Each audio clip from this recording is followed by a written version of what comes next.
Hello and welcome to the Gooner Talk, back again with you guys for another show, for another episode of our Tactical Breakdown series, our show in which we look at the players that Arsenal have been linked to, break them down in an analytical and statistical way with the help of some expert insight, looking at their stats, looking at their comparisons to other players that we have at the club and that also we have been linked to. And we're going to be doing this throughout the summer as Arsenal get linked to every single player under the sun. Arguably players that don't even exist on this planet are going to get linked to the club, and we'll still be here breaking them down in some futuristic style. So thank you for tuning in as always. If you do enjoy the content, we would really appreciate if you could drop a like on the video and subscribe to the channel if you are new. I'll be joining you a little bit later on this evening for our podcast at 8:30 p.m. We do a weekly show, I'm still going to try and keep up the weekly shows throughout the summer. We'll see how things go. But tune in tonight. I'll be joined by a few fantastic guests to talk about yesterday's game, what this means for the final game of the season, more UEFA conference stuff to talk about too, and have debates about where Arsenal should technically finish in the table, thinking about where we are. But today we are here to talk about Buendia, the Argentinian midfielder from Norwich City, who has recently got a call up to the Argentinian national side for the first time. And I'm very happy that I'm going to be joined by Jack and Jacob from the Canary cast as they go on to say I feel a bit bad for them. I genuinely do, considering the fact that Arsenal keep getting linked to Norwich's players right now. It is just two of them, but it feels consistent and it feels constant by this point. And I'm sure that there'll be more that we go on to discuss. But without further ado, let's hear from our expert insight. And of course, we'll get your thoughts on the player towards the end of the video after our statistical comparison. So let's hear from Jack and Jacob as they try and make sense of yet another Arsenal link to one of their players. Having a fixture here this summer because you keep being linked with our bloody players. Can you please stop? Jacob, it's a nightmare, isn't it? Yeah, then this one, Max Aaron's one, we can see is probably one of the ones that we thought, could go. Buendia, the rumours are kind of spicing themselves up, and Tom, mate, whilst you're going to do a video all about kind of his key attributes, this player, for if you get him for 40 million, probably is an absolute snippet. He's sublime. 15 goals, 17 assists. Since January, since we last spoke to you about the rumour, he's been sublime, hasn't he? He's kind of transformed his game even more. He got a sending off against Middlesbrough, which was harsh, and for the final 17 games of the season has just carried us and looked like a Premier League player. He's ready to go into your squad. It just depends if you've got the money to pay up for him. Yeah, the second half of the season has been superb, like Jacob said. Jacob, you said 40 million. Mate, I want 50. Honestly, I think it's going to be closer to 50. It's an interesting one, and the Arsenal fans listening to this will be like, what are you talking about? He's the guy's had one goal in the Premier League, but he's elevated himself to a completely different level this season in terms of just quality. Like we say, 15 goals in the Championship for a right winger who can play cam is incredible. You know, it's especially in a season where there's a lot less goals in the Championship. He's shown that he's just on a completely different level, and 32 goals and assists in 39 games, I think, is incredible numbers that speaks for everyone. If you're talking about where he's playing, it will probably be on that right wing. He likes to drift in and play that number 10 position, and kind of just be all around the pitch. If you look at his heat map, he'll go right back, he'll go left back, wherever the ball is, to go and win it back. But he's a fantastic player, and he is ready to go. We just don't want that just yet. I think from our point of view, and Stuart Webber, who will be a difficult negotiator, it won't be 30 will be rejected straight away. Yeah. It will have to be 40 million to start having that conversation, I think. Yeah, completely agree. You spoke about his numbers there this season. How do you see that transition into a Premier League season? Because like you said, last time we were in the Prem, just the one goal. But I fancy a lot more from him this time round, personally. I think goals will be an interesting one, because in terms of shooting, people will kind of cotton on a bit quicker than that, in terms of he'll be more of a similar level compared to being a level above. I think assists, it depends who we get up front. If he stayed at us, for example, but I could see him in the double digits for assists if he went to an Arsenal or a bigger club in terms of top four currently. But he will be creating the chances. He was in the top four the last time we're in the Premier League for a team that scored 26 goals.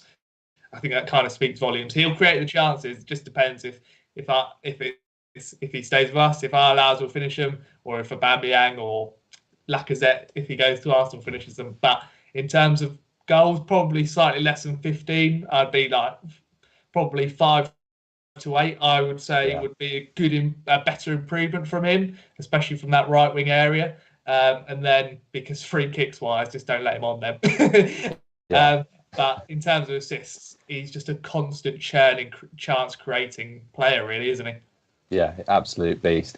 Okay, last question, Jacob. Can you see it happening or not? If the money is there, 40 million, then we will be saying yes. If not, then no. I think Emi will be interested. I think we're looking at it like in terms of this lad has no ceiling in his potential. So in terms of the likes of Barcelona, Real Madrid, they are not out of reach for this lad. He is that good. And we have seen Arsenal players go through from Arsenal to the likes of Barca. So he might be seeing that as his next step. He's got into the Argentina squad. He is ready for that level. So I can, if the money is there. If not, we will not hesitate to shut it down and be like, no, thanks, don't come back. And of course, Dybala isn't even in that squad, which speaks volumes as well. So yeah, I think we'll leave it there, Tom. There you go. Gooner Talk viewers, there's your update. We'll have to get some T-shirts made up, Canary Cast and Gooner Talk or something like that, because I'm sure we'll be back at some point. But let's leave it there for now. Thanks for watching. See you next time. Massive thank you to Jack and Jacob. Of course we can guess. I mean, we've refused in the past to even think about merch, but just for you two, we'll make some merch. Put that together. TGT #CanaryCast is going to be going there. You can follow the guys over on Twitter at Cast Canary if you want to ask them some specific questions. I'm sure they'd be very open to answering any that you might think. I was keeping an eye on the chat box as we were going through and kind of discussing prices and things like that. We'll come on to those thoughts towards the end of the video. But of course, we do want to go on to looking at our statistical focus and the player comparison after you've got your expert insight. So let's do that. And I've basically, the players that I've chosen to compare him to are obviously two of our own in Smith Rowe, and Ødegaard is another player that we could see join permanently in the summer. And of course, I thought I'd go for a more premium option in Jack Grealish and look at kind of how the comparison works between Buendia and Grealish. Grealish, of course, playing on the other flank in comparison to Buendia, as you'll be able to see in the heat map in just a second. But just to let you know, these statistics are all taken from Scout. They are taken from specifically their league stats, and they are averaged across the 90 minutes. So let's have a look. And by the way, this is just in the single league. So Ødegaard, there's no La Liga stats here. They're just Premier League statistics. Instantly, you see that the crazy level of kind of coverage over the pitch that Buendia provides. This guy is just he would have been one of those kids at school that just could not sit still. He's all over the place in regards to his positioning. He can play across the pitch. As I said, he covers at right back. He's tenacious. He gets back when needed. He's not lazy. His work rate is insane. Constantly up and down that right flank and drifting into the middle where necessary. He's just an absolute loose cannon. If you give him the freedom to do what he does best, which is create and to get into attacking positions, he will run all day long. And when you compare that to say, I mean, of course, Smith Rowe and Ødegaard have only played in the second half of the season, really. That's why you don't see as like an intense kind of area on their heat maps. They're just, the coverage is just not as much. Smith Rowe is very much towards the flanks, despite being a number 10. He's tended to kind of skew out to each side. Ødegaard is more on that right-hand side and tends to shift inwards, but prefers the right-hand side to cut inside on his left foot. But Buendia doesn't care. Buendia just goes everywhere. He loves to drift into central areas and stay there. He can play on the left-hand side. He can play on the right. He can play in the middle. He's such a versatile player. Where you look at Jack Grealish, is very much the left-hand side, and that's where he's used for Aston Villa. But what Jack Grealish won't give you, which you do have to credit Buendia for, is the tenacity to get back and defend. And you look at the intensity of Buendia in his own half in comparison to, say, Grealish, and he still gets further up the pitch and he's really in and around. He's not the type to really get in the box from the looks of things. You look at the kind of the heat map going into the box, very much stays in and around. He can pop up a couple of times. But when he's more doing what he does best. It's in and around the outside of the box, trying to look for those clear passing lanes before feeding them. But he can, at times, get in there and get on the end of shots, of course. Let's have a look at the goals, assists, and the appearances statistics. And obviously, Buendia just runs out as a clear favourite. He has played a lot more games. You have to turn around and say, you look at the 39 matches that he's played, but 15 goals and 17 assists is a hell of a record. In fact, he's the only player, I believe, and I'm sure this is still right, in Europe's top 5 leagues plus the championship to have scored 15 goals and got 15 plus assists as well. So an incredible return for the player this season. It is a ridiculous kind of area in terms of that league statistics. That is. Tell me if I'm wrong though, because I don't know if like Lionel Messi has turned around something similar to that, or maybe he hasn't. But they're going to be teammates soon on the Argentina national side. Emil Smith-Rowe 2 goals, 4 assists. Ødegaard 1 goal, 1 assist. In 13 games and 19 games of Smith-Rowe. I mean, Smith-Rowe has got a lot more developing to do. His end product needs to improve. That is going to get there. He is a very exciting talent, of course.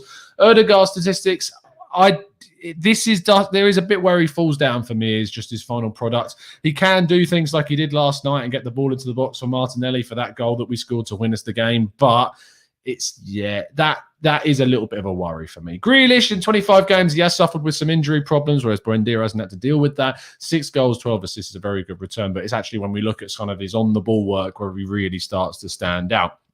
Passing statistics. Buendia actually comes out the least effective in terms of his accuracy of passing across the board. He is passing slightly more than Ødegaard and Smith-Rowe, but his accuracy is down at 81.2% in comparison to the 92 from Ødegaard, who is very safe when he's on the ball, and Smith-Rowe at 88%, and Grealish down at 83.8. It tells me that Grealish and obviously Buendia are looking to try and be very forward-thinking with their passing and risky with their passing when it comes to it, and you'll see that in some of the statistics we're going to show you. If we look at the passes into the final third, this is where Buendia shines, really trying to get that ball forward. 7.75 passes going into the final third. He does have, again, the lowest accuracy of those passes at 70.6% accuracy when you have the likes of Ødegaard again standing out at 88.1. But it's just the sheer frequency and the attempts that he keeps on trying to push that team forward, make things happen. He's such a positive player in the team. If you go into passes into the box, again, he comes out quite well with 3.89, just below Jack Grealish's 3.94. Again, his accuracy is the lowest on this. It is certainly an area of the pitch where maybe he needs to improve in terms of his accuracy of passing. Smith-Rowe coming out with 60%, and Grealish and Ødegaard standing out in this area, but Grealish certainly standing out the most with 3.94 and a 77.8% pass accuracy into the box, be it these low-driven crosses, be it the high crosses into the box, or be it the little reverse passes through the defensive lines. Dribbles is obviously where Jack Grealish is going to come out on top, and he's an absolute king in this position here. 8.23 dribbles for Grealish, 71.5% success rate. Not only is he doing more, he's winning them. But Buendia comes out pretty close in regards to how successful he is on the ball. 64.4% of his dribbles are won. 3.73 is still far and away better than Ødegaard and Smith-Rowe when he does get onto the ball. And the progressive runs are again higher than both Smith-Rowe and Ødegaard. But again, Grealish comes out much more on top at 5.77 compared to Buendia's 2.53. Shooting is the last kind of area that we're going to look at. 2.74 shots per game from Buendia is the highest on our list. He is the one that is going to try and get you goals in comparison to the other players on our comparison sheet here. And when he does hit them, 34.6% of them are hitting the target. Smith-Rowe has a very good kind of shot accuracy rating of 41.7%, but his shot frequency is very low at 0.75, whereas Grealish, our premium option, has a better shot accuracy at 39.2, the highest on our list, but is not shooting as regularly as Buendia does. And if you look at the kind of the graphics to see where those shots are coming from, you see that the most accurate of Buendia's shots come from the central area, be it inside of the box or just outside of the box. He can score a fair few goals from outside the box too, which is a good asset to have, something that Thomas Partey will definitely be getting some tips from him on that area. But he does like to get inside the box now and again and get on the end of crosses or get the ball played through to him or dribble into the box himself and find those key spaces so he can get a shot on target. So there is all of the statistical comparisons between those players. There's a lot to kind of break down because there were 4 players that are very different. You've got Grealish, that is very much a player that loves to be on the ball, dribbling with the ball, taking the ball to the opposition. Buendia is more your type to really try and drive the ball forwards with his own passing into the final third, into the box, and likes to take a lot more shots than his opponents in that area. And then you've got our current 2 of Smith-Rowe and Ødegaard, who I actually look at as quite similar players.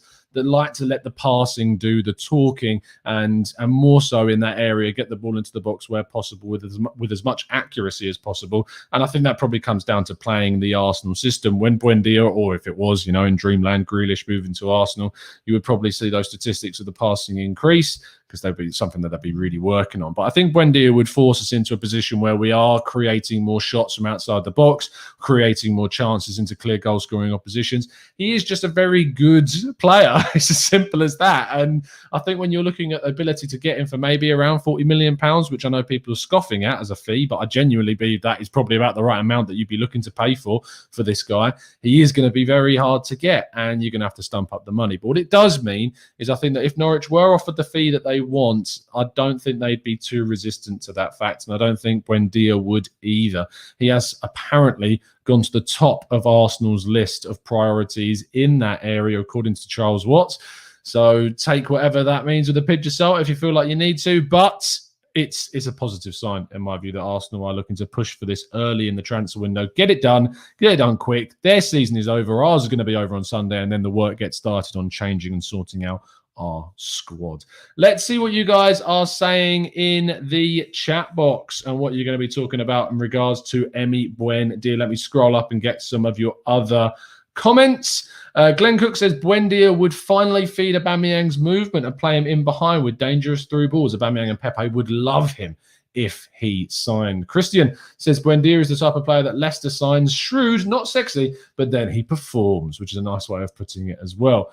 Marley reckons also that Buendia will be Aubameyang's supplier. Mitchell says, I think a fairer comparison would be comparing Emile Smith-Rowe stats when he was at Huddersfield, because Buendia can do what he likes in the Championship. I wouldn't say do what he likes. The Championship is certainly a league that has got tougher.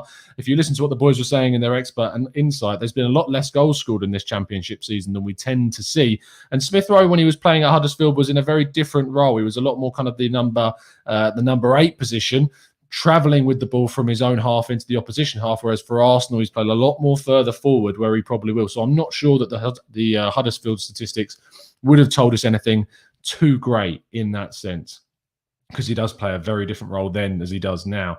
Gladiator Scoop says he is another Jota type signing, a very clever signing, a top player that isn't necessarily a big name. Andy Crisp says, I like Buendia. He has the hunger that we urgently need and the skill and ability to support that desire. Clayton says, if you had to choose one or the other, would you rather sign Aouar and Buendia together or Grealish and Erdegaard on loan? Wow, that is a interesting question. You know, the irony is, oh no, I don't know. That's a really good question, because obviously Grealish can play on the left, Erdegaard can play as more of your 10 and can play on the right. Aouar can play as your 8 or even your 10 or even on the left, and Buendia, and you're getting them both permanently. I think it would make, I mean, if you were saying which one would I rather have and knowing that it's going to cost probably about the same amount, you'd probably rather take the 2 permanent options. Even though I have my reservations, a lot of reservation about Aouar, I think I would lean towards the permanent signings. But then Grealish is just so good, and we already know he's so good in the Premier League, that there is that. Maybe I would lean towards the Grealish side of things. It's a really good question, though, Clayton. I'd love to see what people would think about that one in the chat box. It's a really difficult one to kind of assess. If you're watching this back on playback, please let us know what one you would go for. Aouar and Buendia, or Grealish and a loan for Erdegaard? It's a very tough one. I like that question. Yoni Max says, so I guess I'm the only one that's not on the Buendia train. Oh, be it for Yannick to be against the grain. Be it again for Yannick. I'm sorry, mate. Your opinions just aren't that popular, son. What can I say? You don't like Xhaka. You don't like Buendia. They're effectively the kind of same thing at this point in time. Son says, I really hope that we bring in players with the right attitude. Much of what separates teams on the pitch is psychological, a known fact. Just ask Sir Alex Ferguson or Pep Guardiola. If you haven't already, guys, please make sure you're hitting that like button and subscribing and following us at Twitter at the Gooner Talk TV and our expert insight guys at Cast Canary 2. James Hall says a question that I've just seen disappear off my screen. Let's go to Ansgar quickly and I'll come back to you, James. Ansgar says Grealish and Erdegaard makes more sense, but I really want Buendia. Get him. James says Buendia is immense off the ball too. Martinelli type of pressing, which is certainly something that I know a lot of Arsenal fans will certainly appreciate. Space Monkey says, Tom, you should have added Rodrigo de Paul for comparison. He is actually similar to Buendia than the other guys. He is, but he's a lot older. Not a lot older. He's just older. And he's been playing at Udinese for quite a while. He's their captain now. Having spoken with a couple of Udinese players, because we have a 101, we have a link with Udinese, having done some work with them, and speaking to the youngsters, they look at him very much as a bit of a leader. So I do like that characteristic in Rodrigo de Paul, but I'm not sure if it's the right guy, because I really want to see Arsenal go for more England-based players that are already transitioned and don't necessarily need to acclimatise and transition. I think that really kind of helps Arsenal's cause here. Wilson says, Buendia, Basuma and Partey would totally transform our midfield. Yoni Max says, whoa. The Buendia hype is getting out of hand. You lot need to chill. It's just, look, let's just hashtag Yonic out in the chat. It's just the way it goes, mate. You're outnumbered completely on this one. Spencer says, Tom, what are your thoughts on Michael Elise for comparison? Michael Elise, of course, are very much of a younger asset playing at Reading, but is having an amazing time there and is very highly rated and maybe even available for a small fee, rumoured to be less than even £10 million maybe. So it's maybe one you could go out and get on top of Buendia, which would be absolutely fantastic. Jacob says, Willock and Buendia is not the same player. Buy Buendia at all costs. I agree with you. I really haven't understood the... I haven't understood the kind of the trade-off between those two. I was sitting on social media saying, look, if we sell Willock, we can replace him with Buendia. No, it's not the same thing. I look at them as completely different style of players. I do buy into the whole, if you sell Willock, you can use the money to go and get Buendia, but I don't buy into that you can replace one in the squad with the other. They are very different. Oh, the boys in the chat box, the Canary Cast, have joined us. They says Buendia really will be going all the way to the top. Trust us. From someone who has watched him for 3 years. So there you go. All that you needed to know there. Kim B says, please, it's Mr. Here we go. Please, are all you Grealish in guys bantering or what? There is no way that he comes to Arsenal. Why would he play against FC Moose Knuckle? What? In the UEFA Banter League when he can go to the top clubs? Kim, throwing the shade towards Arsenal fans around Grealish. It's I never thought we'd sign Thomas Partey, and yet he signed for the club, so you never know. Moose Knuckles, Jesus Christ, what on earth is that? Sahil says, I love how everyone is missing the fact that he has got a national call-up. We did talk about that, Sahil, actually. We talked about it in the expert breakdown, thanks to Jacob and Jack. He is certainly someone who's going to be playing alongside some very decent players when he goes there, the likes of Emiliano Martinez, for instance, the likes of Guido Rodriguez. I can't think of any more. But he's going to be playing with some great players at Argentina. So there you go. Sander says, should we get a striker? Maybe, mate. We'll come on to that when we talk about strikers if we ever get linked to some. Glenn Cook says, just patiently waiting for Monday to arrive to see how aggressive we will be this summer to get the deals done before the Euros. Adam says, Buendia and Martinelli on the pitch at the same time. Their combined energy could power the Emirates for days. Get in. I would love that as well. I really think the energy is something that we need in the team. Did you notice, and I know that we did end up winning the game yesterday, but I got so frustrated towards the end of the match where we just weren't putting the ball in the box. We weren't creating the chances. We were really passively passing the ball in really annoying situations. And Buendia is the type that would transform that. He would change that for us. He really would move it into a different area for us. Constantine says, Buendia and Aarons have to be out our top signings, I think you meant to say.